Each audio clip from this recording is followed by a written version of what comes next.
Well, here I am in Greencastle, PA, getting unloaded. I've been here about 5 minutes and I already feel the rumblings in the trailer, so that's good.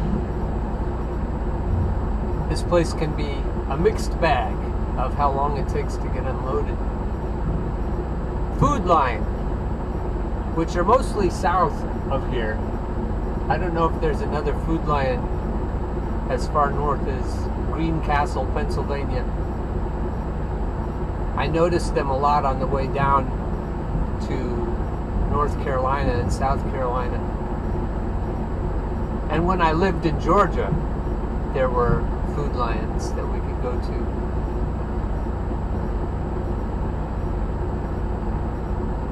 I have a low-key message today.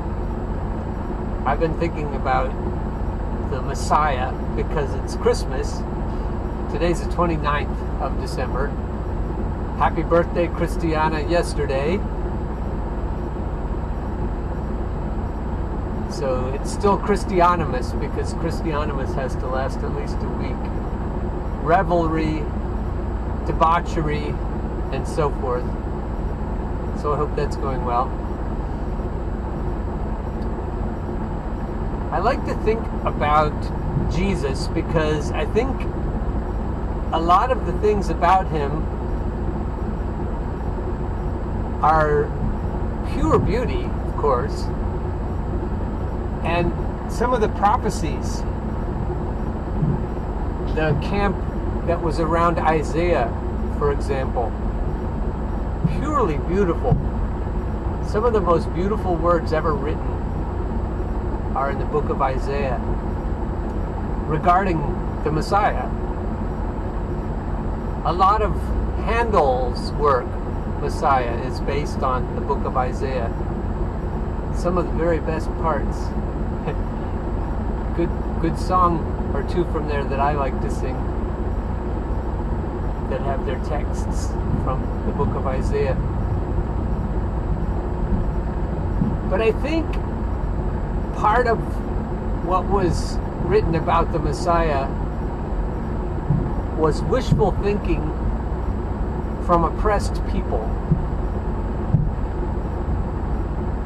I talked earlier, the title of one of my shows was, "And the government shall be upon his shoulder." And I have to say, I think they got that part wrong. I don't think he could do his job, especially if it's Jesus, the character of Jesus, what we know about Jesus and the way he thought about things. I don't think Jesus could be that kind of a Messiah and still be Jesus. A lot of my friends and relations say they know Jesus. A lot of children, probably all children, know Jesus instinctively. Even if we invented him, they still know who he is. Which means he's more real, not less real, if he never existed in the flesh. Either way, we absolutely know him. The people who say they know Jesus, I'm not trying to put words in anyone's mouth. Some people in my family make fun of Jesus. Not that they don't still know him. I think some of them would still admit, whether he's an archetype or an historical figure, they feel as though they know him.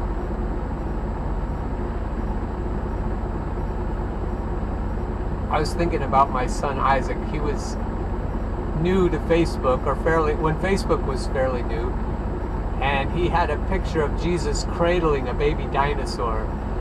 And boy, did that edify my parents and siblings when they saw that. It's one of the best things on Facebook ever. Poking holes is fun. Stirring the pot is fun. I obviously enjoy it more than most people. But that isn't my mission today. I'm not here to poke holes or certainly not to rattle anyone's cage. I'm not trying to do that at all.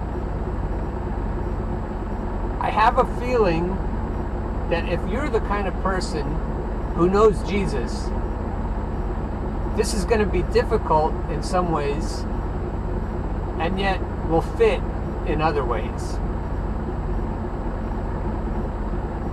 When we're talking about the Messiah as prophesied and what the Messiah is supposed to do, what the Jews of Jesus' time thought the Messiah would do, which is overthrow the Romans and give all the power back to the Jewish nation.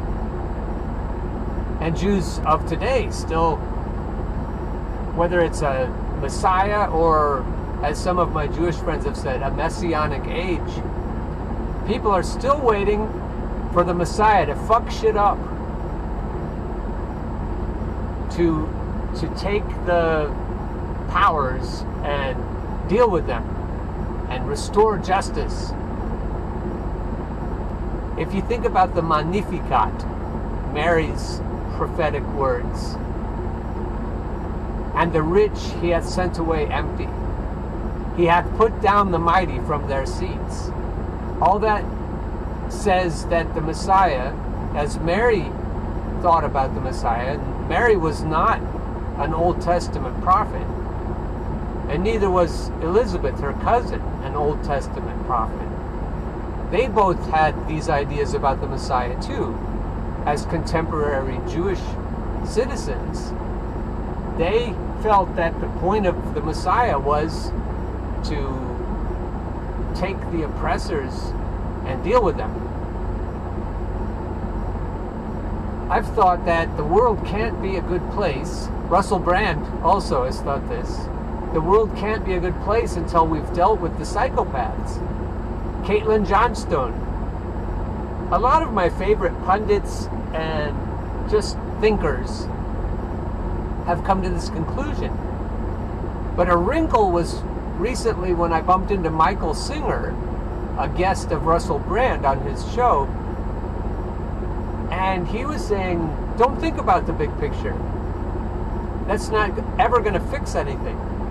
But think about individuals, and specifically think about yourself, as opposed to healing everyone. The thing about Jesus, the personality that we know he had, the people who think they know Jesus, he wasn't endowed with a Messiah complex. He didn't force anybody. The rich young ruler went away sorrowful, and Jesus didn't run on the road trying to get him back. He didn't have a Messiah complex. So if we think about Jesus and his character, if we think about him coming into the world knowing that he was supposed to be the Messiah, if that is indeed the case, if that's the conclusion he arrived at as he was looking around, he must have thought to himself, I can't do that. That isn't in my nature. That isn't in my character. I don't think it's the right thing to do. I don't think it's the right thing to overthrow the Romans, to kill the enemies. What did he say about enemies? He said, pray for them, which despitefully use you. Rejoice when you're oppressed. Which leads me to another thought. The idea that humans will be happier if everything is solved for them. Because that's patently, obviously false. The happiest humans can be is when they're solving problems. You go camping and you think about where you're going to put your clothesline, and you think about where you're going to pee, and even more, where you're going to poop when you need to do that. And some people don't like to go camping just for that reason. And they'd rather rent a motorhome or even own a motorhome. God forbid. Sorry to anyone who really likes the idea, but what we enjoy, a lot of people, what we enjoy about camping is figuring it out. And after we've figured it out, all of the logistics of that particular campsite. Please reduce speed. My truck just told me to reduce speed. And I'm going 0 miles per hour. That's, as you can see. All right, somebody will have to vouch for me maybe at 8:07 a.m., 8:08 now. My truck told me to reduce speed and I wasn't moving. And no one within sight was moving. That's pretty good. Please reduce speed. Anyway, if you're thinking about a Messiah as somebody who's going to solve all of our problems, you're probably barking up the wrong tree. And Jesus himself didn't operate that way. He wasn't a codependent Savior. He wasn't a codependent parent. Eternal Father, perhaps, but a good Father who doesn't allow people to sponge off of the parents or allow people to let their parents solve all their problems for them. The kind of parent that lets you figure things out. I've often complained about the video game called Zelda because as you start in it, if you're a noob, you just look around and you don't know what to do. And the only way to figure the game out, unless you cheat, is to just start doing things. And then eventually you figure it out. Whatever it is, whatever the objectives are, and the best games probably don't make it clear what winning is. And a lot of games, first-person shooter games, allow you to solve all the problems pacifistically. You can use stun guns or whatever. You can sneak up on people and take them out without killing them. Deus Ex, that was a game that was like that. So figuring it out is what we like to do. And that takes the sting out of death. That's from Handel's Messiah. "O death, where is thy sting?" A beautiful duet. And death has no sting if you realize that it's just moving to a new campsite. When you've solved all the problems in one campsite, then you either need to go home, where you'll keep solving problems at home, hopefully. But eventually, if you get things figured out, death is welcome, because then you get to play again. You get to go to a new campsite and figure it out. And therefore, there isn't any reason ever to be afraid of dying, however you do it, because I was thinking about this particular place where I'm delivering iced tea and lemonade. When I first started coming here, I worked for another company, and there was a lot about this place that wasn't readily apparent. Even how to get here. When you come off of 81, assuming you come that way, you get off at the exit, and then your GPS tells you to turn right and go 4/10 of a mile and then turn left, and then you're coming into this place backwards, and you have to make a turn that's more difficult. But if you come off the freeway and you come to the first light and go straight through the light, it's real easy to get here.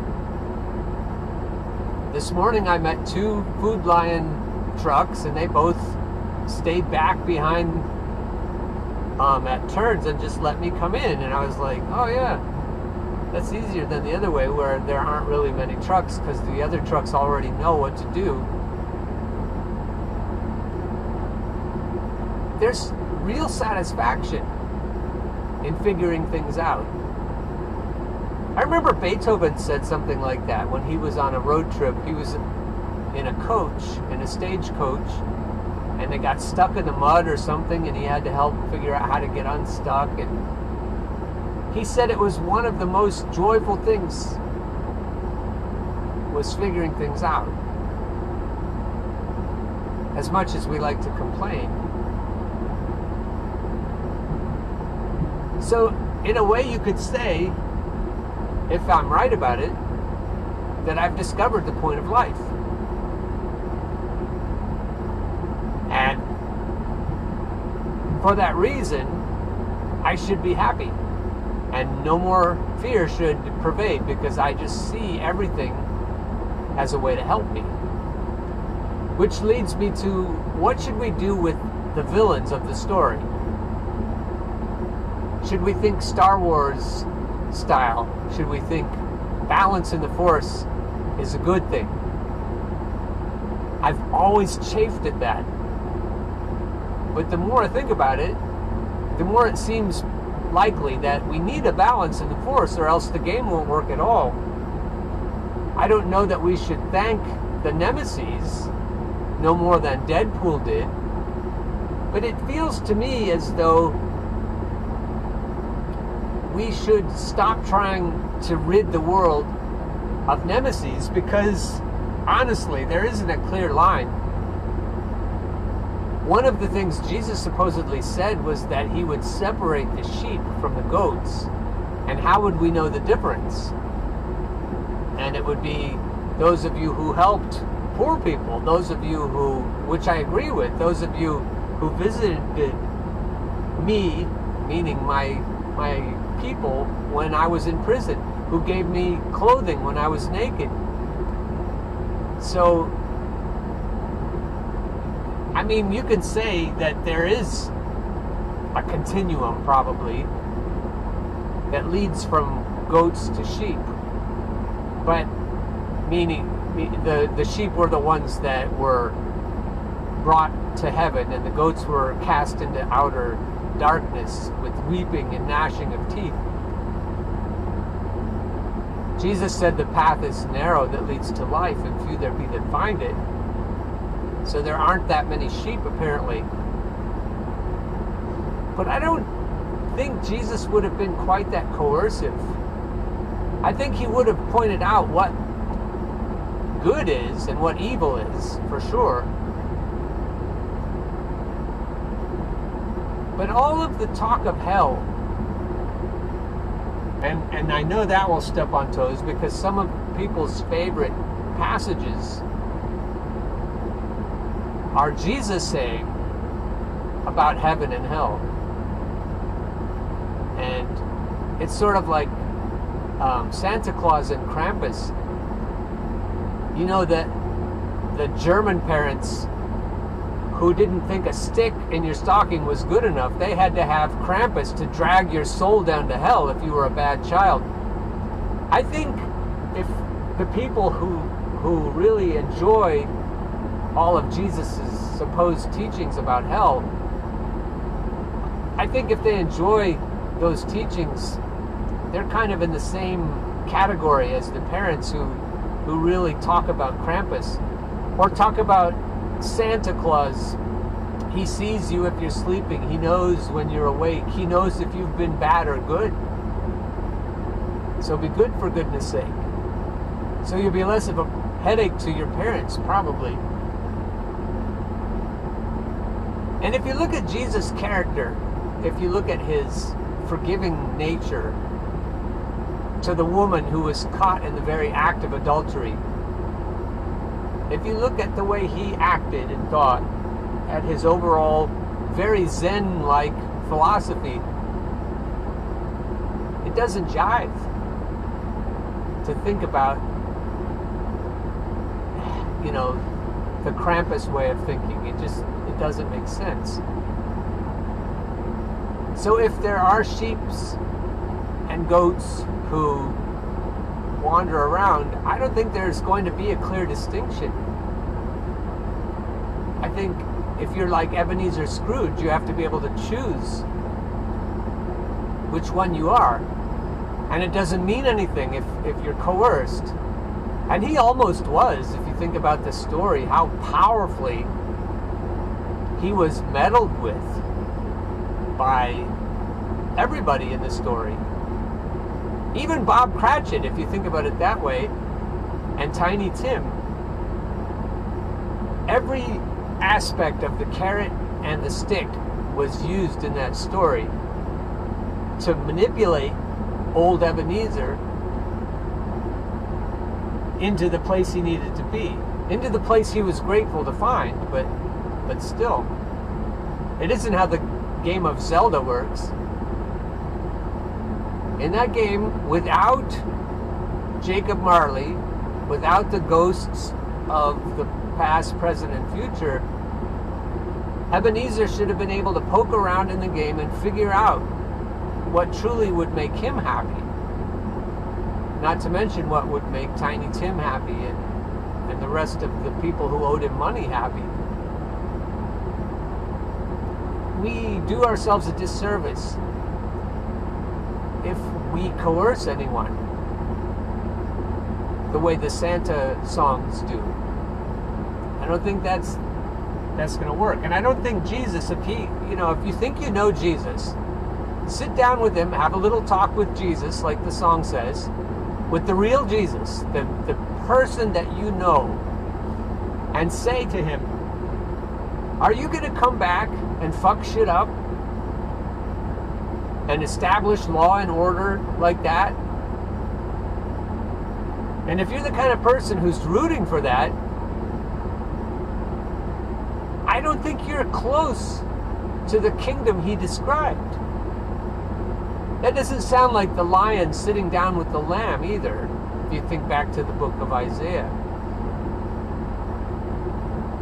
It just doesn't feel right. And if you say, well, too bad, it's the way it is, deal with it. I don't want to go to heaven with you.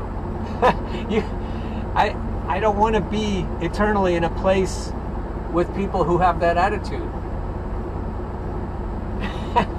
And some of the people would say, well, if you don't like this country, go live somewhere else. There's got to be a better place than that. Just say it.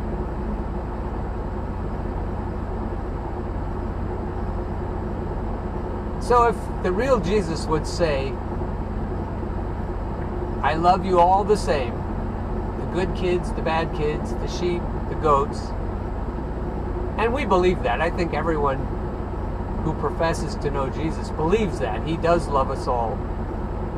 But what about the fact that within all of us is a goat? Within all the sheep, within the very elect, a goat lives and can come out at any time. And within every goat that we've ever known, a good person often peeks through. Even if you'd argue to the contrary, it's still true. The most heinous villains have their moments of kindness. So it's not easy to say, well, there's just going to be a line drawn, and we're going to separate the good people from the bad people. It's probably more like Zootopia, where you have the predators and the prey all learning to get along with each other. And if you really want to take the power away from a villain, Jesus had some good words about that. And you'll heap burning coals upon his head if you're kind to him and pray for him. And if the game that we're in requires us to be able to solve problems, it's probably necessary to have balance in the force. It's probably necessary to have Sith Lords and other villains. And maybe winning the game isn't when the Messiah comes and takes away all the bad people. Winning the game is probably figuring out how to not be affected by the bad people.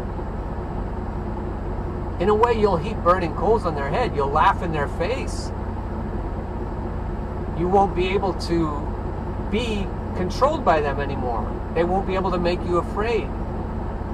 they probably, if you level up to the point where you're winning the game completely and are ready for a new game maybe, if you're at that point, they won't even register. You won't even notice them. They'll be so minuscule in comparison to you.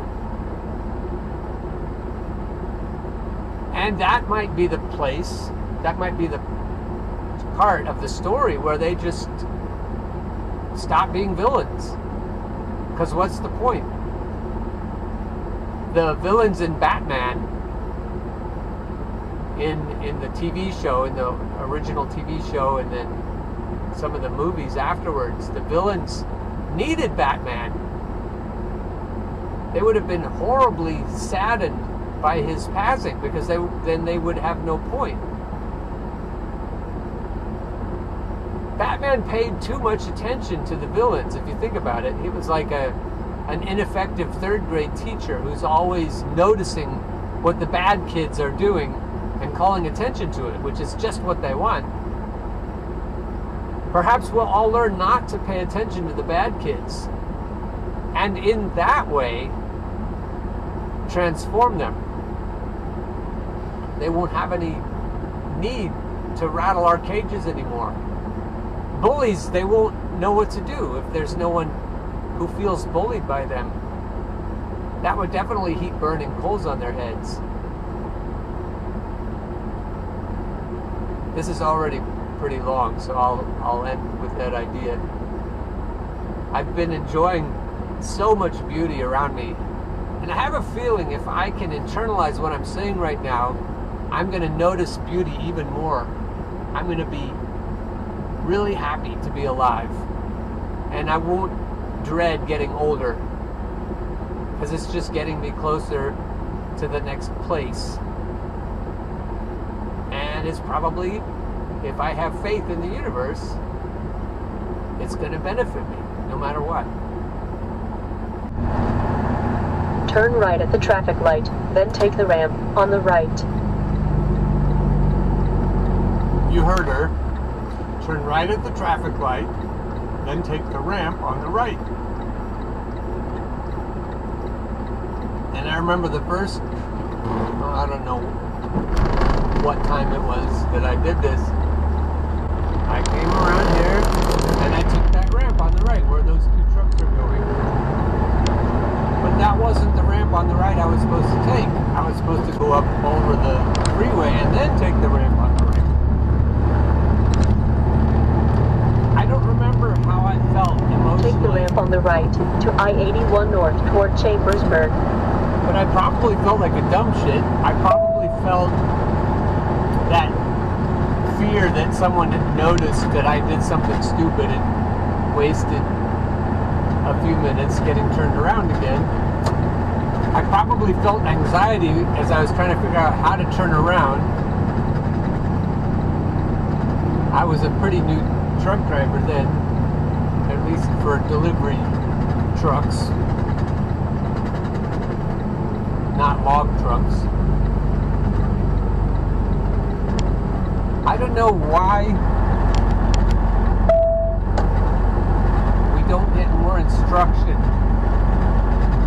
Like when stuff like that happens, why there aren't people saying, this is the good stuff.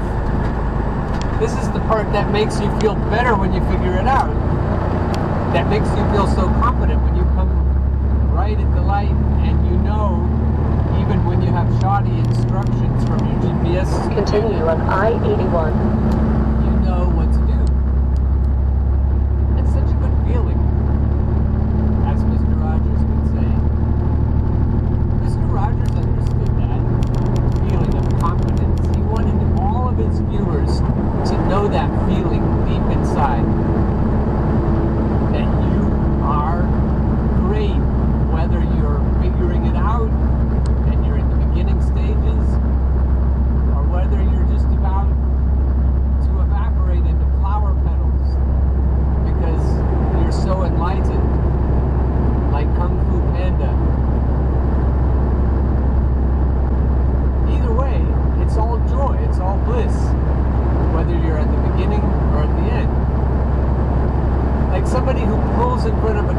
and it slows down in front of the truck hasn't figured it out yet. Maybe in another lifetime or two, they'll have to drive truck and feel what that feels like, especially if they're in a modern truck and it slows down or even tries to stop because they did that. My reaction is my business.